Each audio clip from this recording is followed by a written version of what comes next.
Hi, and welcome back to the Where Does It Come From podcast. Today, I have with me Vic Stevens, and she's a co-founder of Make Hay Ethical Web Design and Green Hosting. That's a bit of a mouthful, but it basically means they're doing green ethical technology. And they've been doing it for the past 17 years.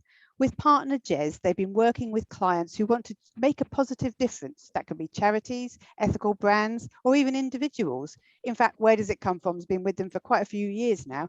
We're really proud to have a wind-powered website. Vic is really keen to raise awareness of the environmental impact of our online lives and how we can reduce that. So Vic, thank you so much for joining me today.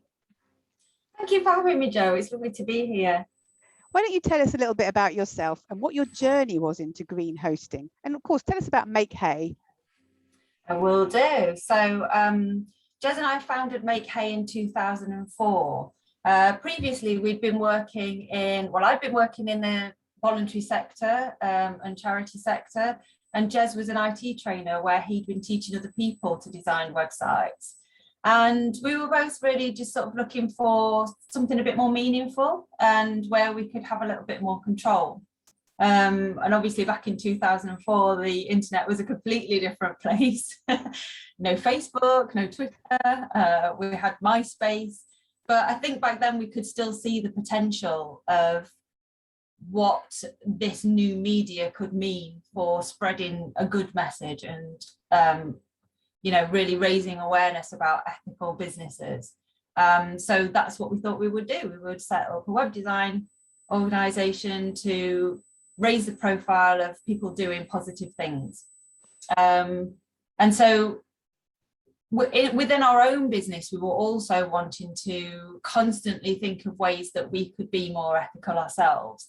So, we looked at our suppliers and we looked at our own consumption of paper and things like that were concerns back then. I mean, paper's pretty much non-existent now. And then we came across the concept of website hosting that was powered by renewable energy. And that was something that was happening in America, but not so much here in the UK. So we looked into it and we decided, well, we would like our websites to be powered by renewable energy too. So that's what we did. And then we started sort of mentioning it as something that we had done for our own business. And then clients said, well, we want that for our website as well. When you build us a website, we'd like our website to be powered by renewable energy as well. So that's when we went into setting up the green hosting side of the business, and it's taken off ever since. And sort of a few years later, when servers set up in the UK that were powered by renewable energy, then we made the switch because obviously we wanted to be here and using everything, as locally as possible. So that's when green hosting as it exists now really was born. It's really pioneering. I hadn't realized until we started planning this podcast how long you've actually been doing it for. And I imagine an awful lot of people and businesses, it just hasn't entered their head, that you can actually have I suppose carbon neutral, eco-friendly, whatever you want to call it, website and have it hosted by renewable energy. It's quite amazing. And you have a lot of clients now. Tell us about some of the ones that you have. I know there's some really interesting clients as part of your community. Yeah, we do. I mean, we're really lucky in that our clients are so varied and we are always learning something new from them. So, I mean, we've got ethical fashion brands, such as Where Does It Come From? Organic skincare companies, people who sell gifts. We've got someone who supplies fair trade and organic things for parties. And then we've got service-based businesses as well, like accountants and copywriters and event organisers.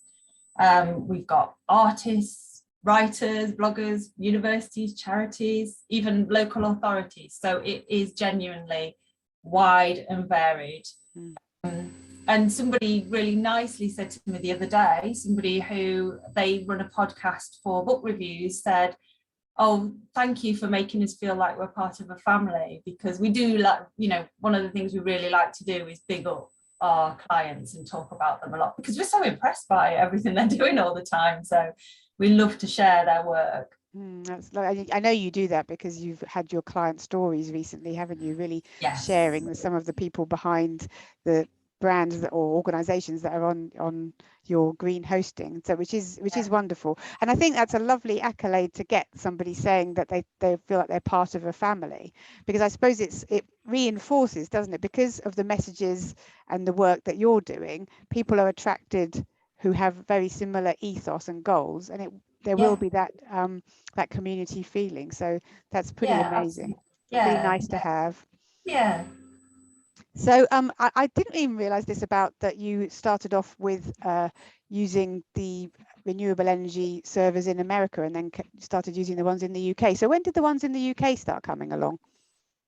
Oh, possibly about, I don't know the exact time, because I don't know about you, but as I get older, time just is completely different to how it used to be, and especially in the past couple of years, time is just a concept I don't understand anymore. I think probably about 10 years ago. Yeah, interesting, isn't it? So America were definitely in front of us.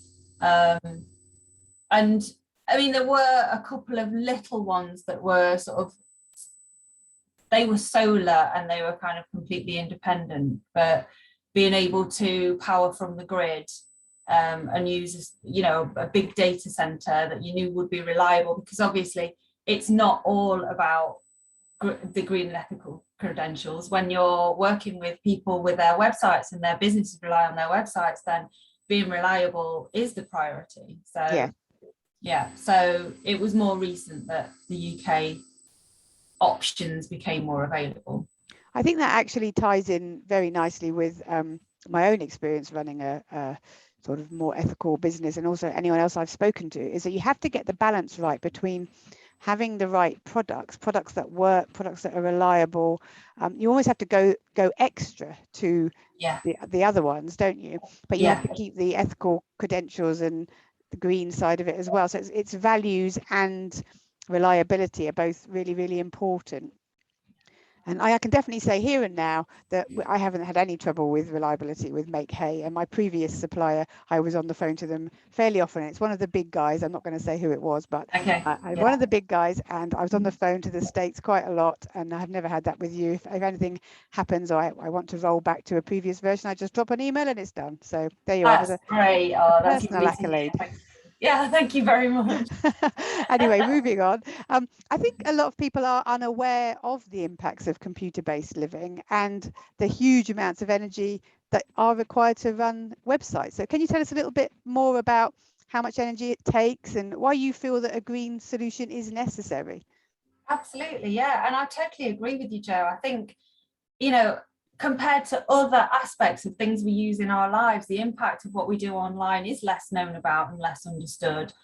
And I think it's because, you know, it's a tangible thing, right? You know, you can't see it. And most of us don't actually see what goes into making it happen. But it does, you know, very much translate to physical resources and energy use. Because all of the things that we do online and all of the media that we consume and the stuff that we create, it's stored in millions of data centers around the world, and they house and process and serve up every single thing that we do and say online. And so when you start thinking about the things that you do online, so it's not just your traditional websites, but it's, you know, entertainment, streaming services, all the films, all the podcasts, gaming, our online meetings, you know, social media apps, everything, emails, everything. It is every part of our lives now.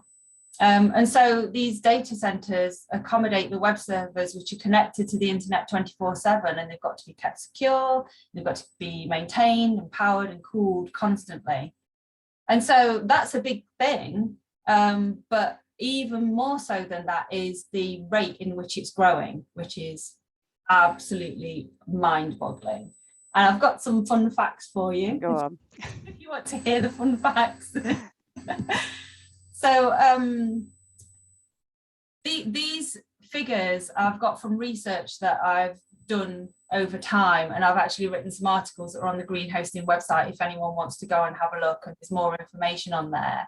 And also at the bottom of those articles that I've written are links to the resources from where I got these figures. So they're not made up. But, you know, these are a few things that, even though I know these figures because I've talked about them many times, I still find them quite shocking and quite, you know, wow. But it's estimated that over 4 billion of us using the internet, with an average of 1 million new users coming online every single day. Oh my goodness. Yeah, so that is a lot. Another statistic relating to data centers is that between 2012 and 2019, the number of data centers has increased from 500,000 to 8 million. So that's what, 7 years? It's huge. Crazy, isn't it? And those, when you start putting millions and billions in front of things, it's really hard to think about how many that is. Yeah. I'm still boggled over 1 million new users each I day. know. You just can't even picture that, can you? Because it's so huge.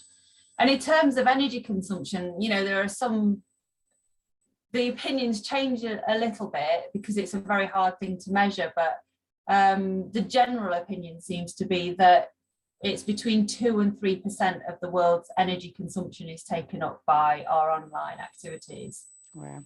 But I read something recently where this expert had made his own calculations, and he also included companies that had 50 plus employees and assumed that they had their own in-house data centers.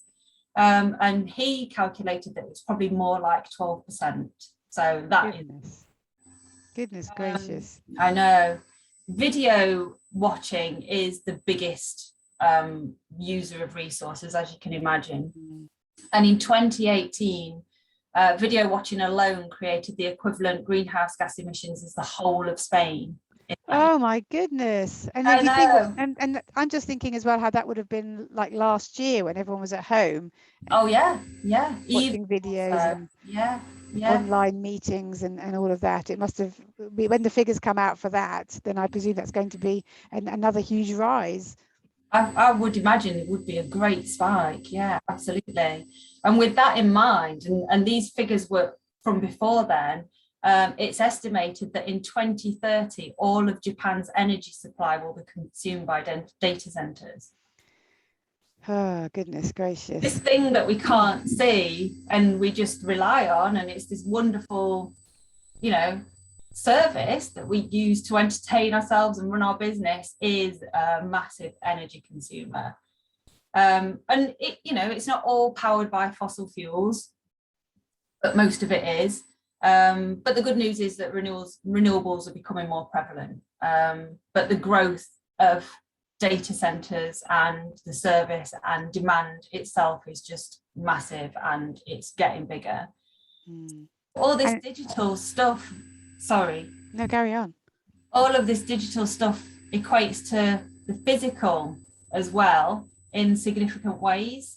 So not only does it translate to energy being used, but it's materials being sourced and hardware manufactured and being transported and structures being built and land taken up. So even though we don't see them because, you know, they're off somewhere in the middle of nowhere, those things are real. So this is why I think a greener solution is needed. Yeah, definitely. If you think, if you think about the IPCC report of a few weeks ago, and we're thinking about how we're going to meet any kind of target anytime soon, you know, it's going to, you look at and compare that with the numbers you're talking about there for fossil fuel generation and emissions. It's clear that there needs to be a real policy shift in how these data centers are powered, doesn't it? I mean, I can't personally see that our reliance on data is going to go down. It's just going to keep going up. It's not like most things in life when we start talking about living in a more sustainable way, it's about cutting back. So cutting back on clothing, cutting back on the amount of food waste, cutting back on those kind of things. But that's not going to happen with this. This is only going to grow. So we have to look at how we can power it and how we can actually cut back on the emissions as well. So it's Yeah. it's a very interesting area you've got yourself in. Yeah, it is absolutely interesting. And yeah, you're absolutely right. Like you say, there are so many other things that, I mean, plastic springs to mind, because it is one of those things that we've relied on so massively for such a long time.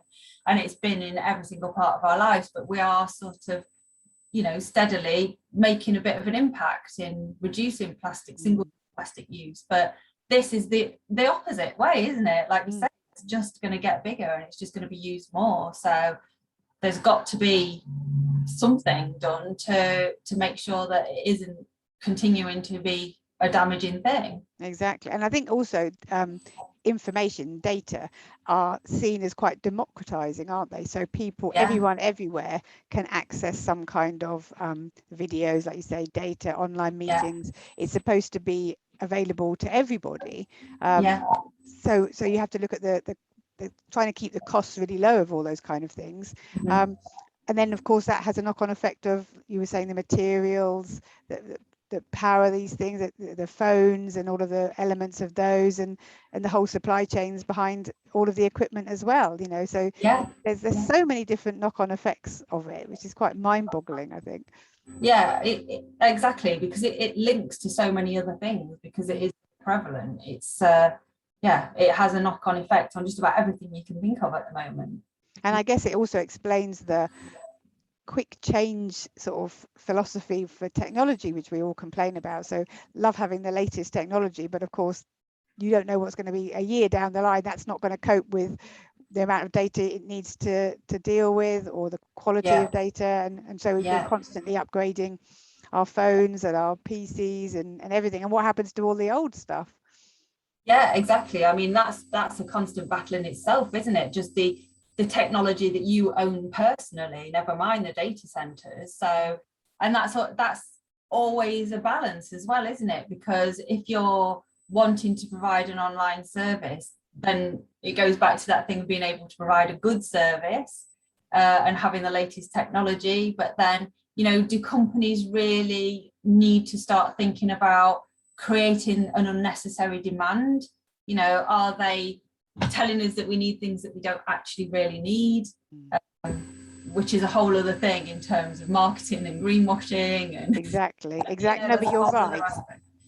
You're right, because when you look at some of the phone or the portals, I suppose these days we'd say, you know, iPads, phones, whatever, of accessing this technology, and it's almost like that we're being encouraged to have the most high definition graphics, the most fastest speeds and all of that kind of thing. The best cameras, and all of that. And I guess it's the same for the data center technology as well, as constantly having to upgrade. And at the moment there isn't really any industry specific legislation for all this, which does seem a bit strange considering it's now thought of as the fourth utility, you know, after electricity and gas and water. But there are some sort of standards in place that might relate but aren't direct, you know. With data centers, there are some kind of standards in terms of energy efficiency usage. So that's called power usage effectiveness. Ours is actually very high for our data center. It's 1.2, and that's because of the way that the data center was designed. So I should imagine in future that new data centers will be designed in that way, and maybe old data centers will be replaced with, you know, built bottom up in a more energy efficient way. But I mean, really, there's nothing else at the moment, and I think it's hard because it's a global service. How do you regulate something like that? And there are things that sort of in the EU, there's a digital strategy coming about using technology to make improvements across the board. So to me, it makes sense that if you're using technology to make improvements in other areas, then you've got to start with the technology as well. So, you know, one of their key points is sustainability in that. So hopefully that will make an impact. And the sustainable development goals as well mention tech. So under climate action and infrastructure and clean energy, they should all hopefully touch on or include our online activities.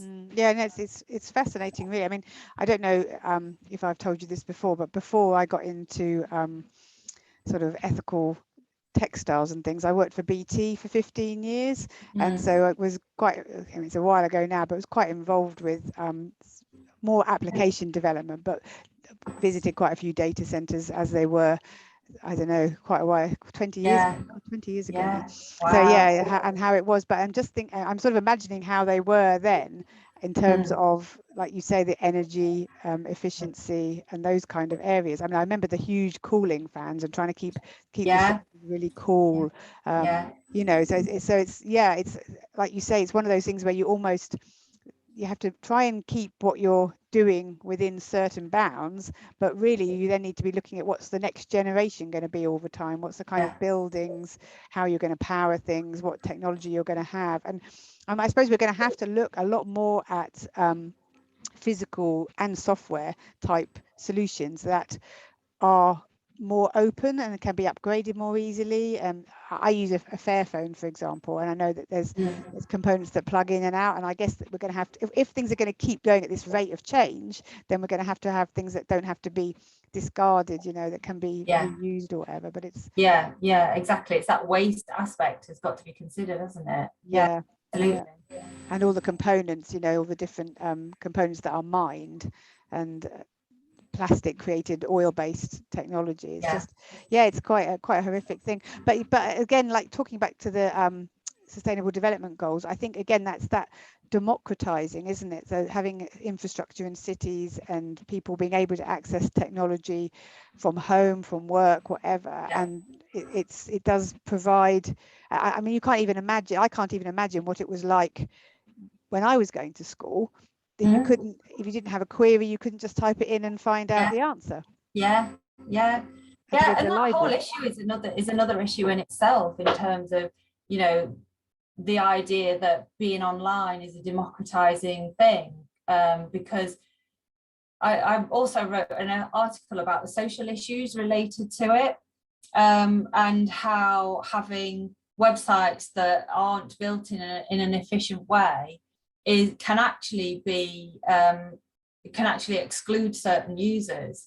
So for people who might not have Wi-Fi and are using pay-as-you-go phones that have very limited data, you know, if they visit someone's website and the first thing they see is a great big video, that could just use all their data.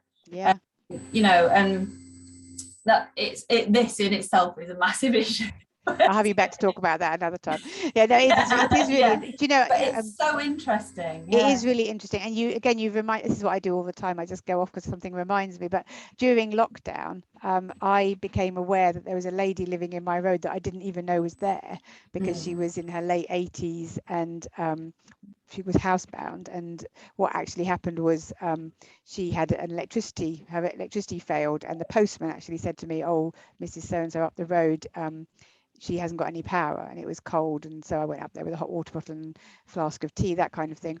But then I immediately start thinking about solutions of, can keep in touch with Wi-Fi, can do it. She had nothing. She had absolutely nothing. She just had a landline. There was no way of monitoring or anything like that. So checking in with her, and I know. And it's easy to forget that when you do have those things and you do use them so much, that not everyone does. No, indeed. And it is quite just, you know, here it might be the odd person that we know, but in other countries it may be an entire infrastructure that doesn't. Definitely. If you think if you live, people are living, I don't know, tens of miles from a hospital, then actually having some kind of infrastructure where they are. I remember a few years ago hearing about a service somewhere in very rural Africa, where there was a guy on a moped going around to different villages for an hour a day, and he had a Wi-Fi router kind of on his bike or whatever, and they could then send their emails in that 1 hour, and then he'd go on to the next village, and you know, because that was their way of being connected. Quite innovative of him to do that. But yeah, I mean, absolutely. That's one of the reasons that we support a charity called Renewable World, and they work in partnership with quite remote communities who live in hard to reach places and are on low incomes to set up clean energy hubs. So there'll be solar or hydro, and the difference that it makes to people's lives to just have that energy. Just things like, they can have lights on in the evening so the children can continue to study, or the girls don't have to walk miles and miles for water, and just these simple things that we take for granted all the time. Exactly. By tech done in the right way. Yeah. And again, democratizing, isn't it? But then Absolutely. But there are these knock-on effects then that we need to be dealing with. So the next question, we've touched on legislation and standards, and you said that they're, well, I get the impression from what you're saying that they're slightly behind the times. What kind of things do you think we need to be looking at as part of maybe COP26 and moving on from there, trying to meet the our goals, our targets? What legislation and targets do you think we need to have around data?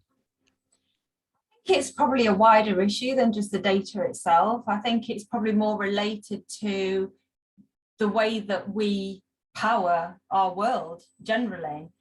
And there are targets and there are moves towards renewables, but I can completely understand that this is sorry. So did you hear that really noisy? Yeah. Sorry. I don't blame you personally for the traffic. Just typical, isn't it? So I think it's a wider issue than just the data centers themselves. I think we need to be looking at energy generally, but it's a huge thing to change, and we know at the moment that renewables aren't in a place to supply everything that we need.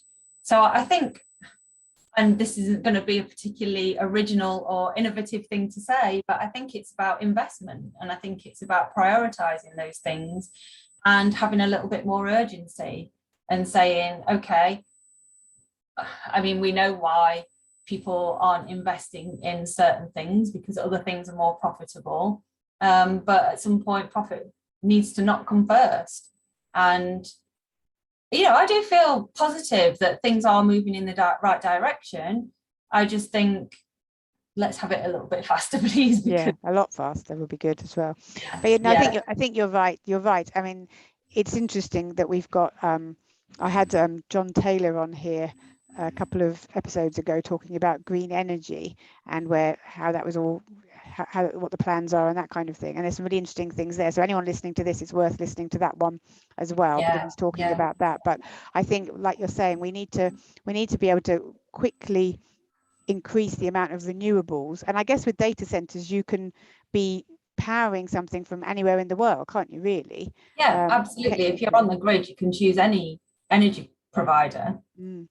So that's one of the things that I would like to see on a more kind of everyday level. We're not talking about policy changes or those people in the upper echelons that make all the decisions.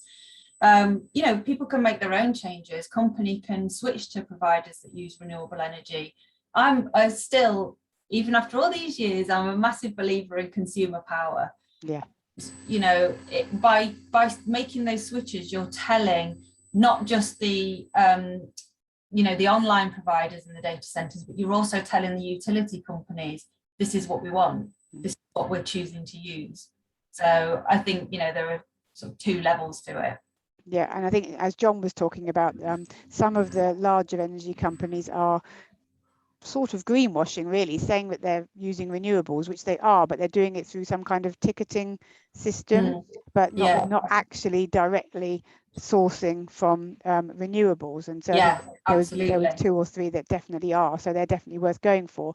And he was also pointing out that you can, as well as that, you can actually get involved in a sort of crowdfunding of wind farms, where you are and you have any energy from that wind farm set against your electricity bill, which I thought was a really interesting. So you can even do more than just have renewable, than by having your energy from a renewable provider. But everyone can do that. Everyone can, can't they? Absolutely. Yeah, it's about investing in those things, isn't it? Whether you're a customer or whether you're the company themselves. Exactly. And if it gets to the point where too many people are saying they want renewable energy, then that will, as you say, consumer power, that will drive organizations to build more renewable energy provision, won't they? So it's only a good thing. So that's definitely the way to go, I would say. I agree. Do I have to push that one? So then we've got around, there must be other things as well though around running data centers in more energy efficient ways, I suppose. Yeah, like I say, there is the power usage effectiveness that data centers are rated at. And like I say, ours is high because, as you mentioned, when you worked for BT, it was the cooling systems that were, running all the time, which is true because the servers get very hot. So one of the reasons that our data center is very efficient is because it uses cool air from the outside to cool it down, so it's not having to using traditional air conditioning, which is very power hungry. So thank you for the cold British weather. Yeah, well, exactly, and I think that's the point of I think with globalization, there are advantages and disadvantages, but why are we not having data centers in cold places? Yeah, exactly. It just seems daft. Yeah, although some now, and I'm probably not clever enough to understand the exact technology of how this works, but some of them are even going underwater. Right, yes. I think I've read about some underground ones. Yes, underwater makes sense as well if you've got a good enough bubble, I suppose. But exactly. That's exactly the point, isn't it? Let's use the resources, the natural resources that we have, or make, I don't mean use it like spit them out. I mean, let's take advantage of the situations that we have. Let's harness the benefits of those things. Yeah. It's very similar to cotton, actually, and getting me on one of my favorite subjects. When you're looking at different cotton varieties, and in the past, what we did was, as humanity, was we moved cotton plants around the world and planted them, in different countries where they wasn't a natural habitat. And then, of course, you had to add a lot of water and a lot of pesticides, and then eventually genetic modification to try and get the yields and the things you wanted. Whereas, in fact, if you'd just left them where they were meant to be and grown them in the way that they were meant to be grown, they would thrive. Yeah, exactly. So it's kind of crazy. It's kind of crazy. I do believe that the knowledge and the skill and the innovation is there. It's just the will for someone to invest in those things. Yes. It always comes back to money. Yeah, well, it does. But, we know that there is money. It's just being spent in ways that maybe the priorities are a bit different, and our responsibility as citizens and as consumers. So we've got two hats, really. We've got our consumer hats, spend more money on things if you can that align to your values. I think that's really, really important. And unfortunately, it's easier to buy cheap because of the kind of market economy that we're in. There's switch your energy provider to the cheapest one, not switch your energy provider to the greenest one, all of that kind of thing. So we've got that, but we've also got our responsibilities as a citizen, which I think is to help the government and the local councils and whoever to make the right decision. So I was really glad when you said you had councils as your customers, but we need to be lobbying our councils and saying to them, you need to be hosting your information on renewably powered servers. Absolutely, set by example. Exactly. And we need to be saying to the government, you need to be putting investment in this, which might seem like a long-term thing, but we know how data is going to grow. And I know from my time at BT, and it's been a long time since I was there, but I know that there will be a lot of people beavering away doing a lot of statistical analysis on how data is going to grow and what we need to do. And so that the experts will be there who know all of this absolutely information. It's just like you say, getting your priorities, putting the money where it's meant to be, and choosing the greener path. And yes, it will be more expensive, but it's going to be so much better. One thing John said actually on the Green Energy podcast, he said, I really believe that life can, I'm paraphrasing, life can be a lot better than it is now. This isn't as good as it gets. If we start doing some of these things, we'll actually have a better life than we have now. I love that. Yeah, and I agree with him. Yeah.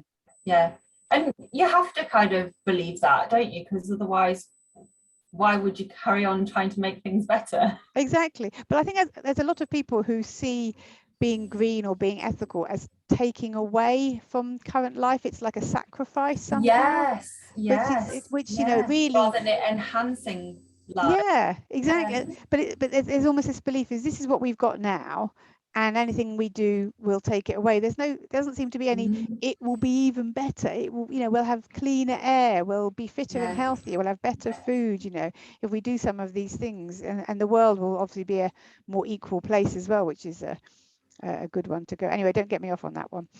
No, that is complex. It's very interesting, but very complex, isn't it? Because it goes into psychology and Yeah. Economic models. Yeah, exactly. Exactly. Yeah. Yes, economic models is certainly a big one. I need to get someone on to talk about that, I think. Yeah, that would be great. So we'll come back down to the ground a bit. So what advice would you give, Vic, to listeners on how we can personally reduce our impact through computing? Yeah, there's a lot of things that you can do in terms of certainly the things that you store and use online. So really simple things like have a clean up. Go into your emails and go into your website, and are there any things that you're not using anymore? Things that you don't need, things that you're not legally required to store, just delete them. Then they're not taking up any more space on a server. Another thing is be maybe discerning about the things that you post online on social media. So maybe if usually you do a video story, does it need to be a video or could it be a simple image? And this is tricky. This is where we're getting into this balance question again, because I heard recently that Instagram are really promoting reels, accounts that use a lot of reels. And, reels, they've got music, they've got video, they're going to be big consumers of energy. So, I'm not saying stop using reels, stop doing those things, because everyone needs to promote their business and marketing is a big deal, and marketing on social media is a big deal. But, maybe just consider it before you don't go ahead and make that video.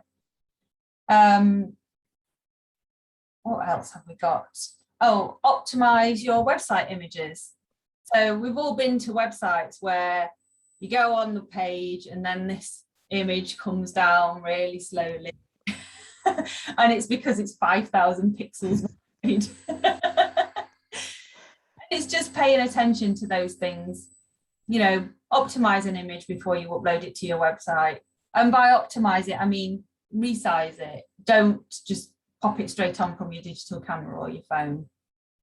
These are really, really simple things, but they are things that will make a difference. And also be a responsible website owner. So, people build their own websites, which is great. But there are a few things that will be worth paying attention to. Either get a professional involved or look into it yourself. And that's things like if you're using a platform to build your own website, have a look at the theme. Is it efficient? Does it have facilities and features that you're not actually using but are still there and still being loaded? Plugins. When plugins are installed in your website but they're idle, they're still getting loaded every time. So that again is sort of consider what you're using, have a bit of a clear out, streamline things if you can. Keep on top of your mailbox. This is, and I'll hold my hand up. I really try and do this, but the thing that I always forget as well is the sent items folder. So, especially with attachments, we can delete them. If you don't need them anymore, just delete them. And choose a green hosting company. It doesn't have to be ours, but have a look, shop around, see what suits you, speak to some hosting companies. It can be really scary moving your website from one host to another, but a good hosting company will support you to do that. We like to think that that's something that we do quite well, and we try and take the stress out of it because we do understand it's pretty terrifying putting your website in someone else's hands, especially when you rely on it for your business. So, but do consider moving to a green website host. It was very easy.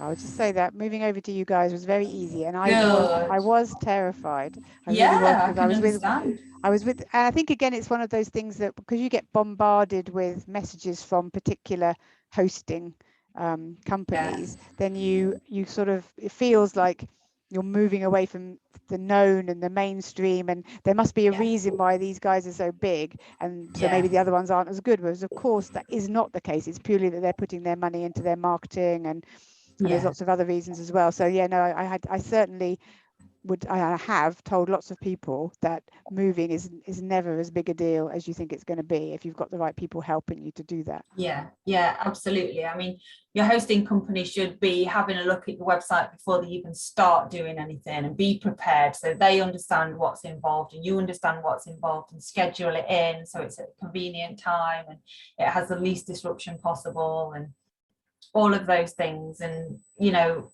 we like to try and minimize the fear as much as possible because we do understand that it is scary. Mm. But, you know, it's never gone wrong. So, No, but exactly. That's a really good point. And the thing is, if things do go wrong, they're easy to fix, aren't they? Most of the exactly, time. yeah. So You can it's, just roll back. Yeah, but going back to yeah, what you were saying before about advice you're giving in terms of just personal use, that is so interesting. About, I hadn't, although I've sort of got a technical background, I hadn't really thought about the energy impacts of things like the kinds of content that are being posted, and yeah, having those, your emails still stored on servers that you're not using anymore. I mean, they're yeah, quite small, but I imagine most of us, because it's this nebulous, invisible thing, you're not realizing the impact that you're having just by keeping those things and yeah, moving those kind of content. So yeah, I guess. maybe we should be looking at charging people but for the amount of content we have, rather than Mm. for like a monthly payment or something. Yeah, and this is why we never claim to provide unlimited disk space. Mm. You know, you see so many hosting companies saying unlimited disk space, unlimited transfer. Well, for a start, there's no such thing. There will be, in their policy somewhere, there will be a limit, and if you go over that limit, they will tell you about it. But is that really responsible to promise unlimited amounts of disk space on a hosting server? If those things that you were saving on a hosting server were physical things, you know, you'd be buried by them. It'd be piled high. Because it's not physical, and you know, you read an email and then you're done with it and you move on, you don't think about it anymore, you forget that it's still there and it's still taking up space on a physical computer. So yeah, absolutely. That's fascinating. I'm definitely going to go away and, as you know, we're getting a new website at the moment, so I'm just going to check the images and check Yeah. everything that's on there. Sorry, I've created a new job for you to do. No, that's all right. That's all right. Because yeah, and also I'm terrible because I get so many emails, so many all the time. I've got different email accounts for where does it come from and all of that. So Yeah. yeah, just going through, and like you say, the sent box as well, and also remembering to empty the deleted items folder. Yes. Yeah. There's Yeah. things That's a like good that. one. Yeah. They're really good advice that you're giving. Thank you for that, Vic. That's great. Thank you. So yeah, the final question though, that got me completely thinking here. Aside from sort of data and those kind of things, what else do you think, as Vic Stevens, individual citizen, consumer, what do you think we could be doing individually to address the climate emergency? I think as individuals, there are lots of things that we can do. And I think as individual citizens, we do have quite a lot of power in our hands. But I'm always keen to not carry that with judgment, because people's lifestyles are incredibly different, and what's accessible and affordable to one person isn't to another person. And I'm not a big advocate for, you know, putting the weight on the world of people on people's shoulders either, because, you know, once you, I think, especially people like us as well, that, you know, we have to think about these things because it's our business and it's life that we've chosen. You realize, you know, exactly what's going on in all different aspects of the world, and it can be quite stressful, you know, worrying about the environment and worrying about the climate emergency. And but, you know, I think I don't want people to feel stressed and upset by things, even though those things are important. And realistically, it is a relatively small number of large corporations who are responsible for all the emissions and pollution and waste. And there are people in power who are in a real position to change that. So like we were saying earlier, I think the key really is just as an individual person, kind of become aware of who is creating these problems and how and why. Well, we know why, right? It's money. Exactly. But you can boycott companies, you can vote with your wallet. We know that this works as well, because big companies are now starting to sell apparently greener solutions to us. Whether they are or not is a whole other situation, but the fact that they've noticed that this is what consumers want shows that there is a lot of power in what a consumer chooses to do. But also, like we were saying earlier, tell them what you want. Write to your MP, write to companies, tweet companies, call them out, talk to them. And those things, it does take time, but it doesn't cost a lot of money. Or a brilliant tweet a few months ago, and you might have seen it because it was kind of doing the rounds, where there was a big petrochemical company greenwashing all over Twitter. And they'd said something like, oh, I don't know whether it was kind of for Earth Day or something like that. They were saying, oh, for this day, what are you going to do to make changes in your life for the environment? And somebody commented, oh, I think I'll try and not spill millions of gallons of oil into the ocean today. And I just thought, that's it. That's exactly what it's about, isn't it? Absolutely. And again, it's one of the advantages of this democratizing Twitter is a good one. In particular, I did one yesterday. I commented on something yesterday and tagged in this particular company. They were back to me within sort of 5 or 6 hours. There will be. So they will get back to you, and like you say, with companies putting their green stories out there, some of it may be greenwashing, but the important thing is they know it's important. So we need to keep asking questions. So if they say, in my industry, this is organic, then you say, okay, that's great, that's organic. What factory was that made in? Exactly. Who picked the cotton? What happened to it then? So just keep asking the questions and educate yourself. Where are these servers? What's powering them? What are the standards that it's going to, and all of those questions. So that's really interesting. I think it's being a more active citizen, isn't it? I think it's just becoming aware of where the things that you use, where do they come from? Where does it come from? Well, there's an idea. And there you go. But that's exactly true in everything, isn't it? The food that you eat, the clothes that you wear, the energy that you use. Yeah. When I said in a position to do anything about it right away, but the value in understanding it is huge. I think you're absolutely right. It's definitely around educating ourselves. I mean, we're laughing about the where does it come from thing, but when I set up this podcast, which was primarily because I know so many interesting people that I meet in various business functions and got to know because I'm interested in their businesses, such as yourself. And I was thinking to myself, I really want to find a way of interviewing these people, getting their messages out there. What will I call the website? What will I call the podcast? I just don't know what to call it. And I was like, it's the Where Does It Come From podcast, for heaven's sake, because it lines up.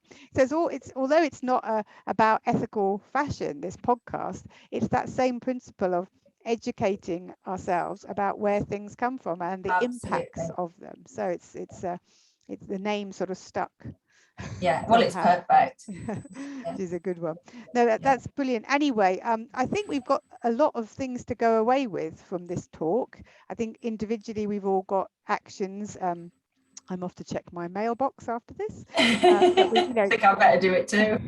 But it's checking our own personal footprint just from our computers and our phones, the kind of media we use and what we're holding on to that we don't need to keep holding on to on servers. I think that's a really easy win that we can have. There's obviously switching our energy provider, switching our hosting provider if we have a website. There again, easy wins, things that we can do as consumers to make a difference. And then that whole act as a citizen, lobby people, call people out, tell your representatives what you want them to do, and finally educate ourselves, understand the impacts. I think you've educated us an awful lot here on this conversation, but finding out more about how things impact, the data that we use impacts the websites that we go to, if you run a website, how that's impacting, and all of the data that you're downloading, videos, social media, whatever, that is all having an impact on the planet. So just because you can't reach out and grab it with your hand, it is definitely doing it. So yeah, absolutely. I hope that's you. kind of demystified it a little bit, because it is this weird and wonderful, mysterious world that we can't see and we can't touch. Exactly. So Vic, do you want to tell us where people can find you? Yes, our website is green-hosting.co.uk. So that's for the green hosting service itself. You don't have to be one of our web design customers to use our hosting service. That's open to anyone who wants to use it. We do have an ethical policy that spans across both our web design service and our green hosting service, which is a little bit like the Co-op Bank's ethical policy, where we just outline the kinds of things that we love to support through our services and some of the things that we won't support. I shouldn't imagine it would affect any of your listeners, but well, who knows? So no arms sellers. No arms sellers, exactly. No testing on animals. Yeah, no, those understandable. People who are already thinking about their values, organizations that are already thinking about their values. Yeah, absolutely. And I guess if you've got people who are coming to you that maybe their values don't line up, then plenty of people that they can be talking to help them to line up their values with their business practices, don't you? Yeah, absolutely. That's not to say that, if they're wanting to make changes, it wouldn't be, oh no, go away, we don't want to hear from you again. We would, it's non-judgmental, we would talk to them. Definitely. Yeah. Sometimes people are at the beginning of a journey, and it's just helping them along that journey a bit, isn't there? And exactly. You and I know lots of people, including ourselves, that can help them with that journey, because sometimes it does feel tough. Yes, exactly. And we're all on a journey, just different parts of it. None of us are absolutely perfect. No, indeed. These are different places of the journey. Well, that's absolutely fantastic, Vic Stevens. I hope everyone's going to go and have a look at your blog and your interesting articles and find out more about getting their website designed by you and hosting their websites with Green Hosting. I thoroughly recommend them as a long-term customer. So thank you again very much for your time and for coming along to the Where Does It Come From podcast today. Thank you, Jo. I've really enjoyed it. It's been lovely chatting to you. Thank you for having me.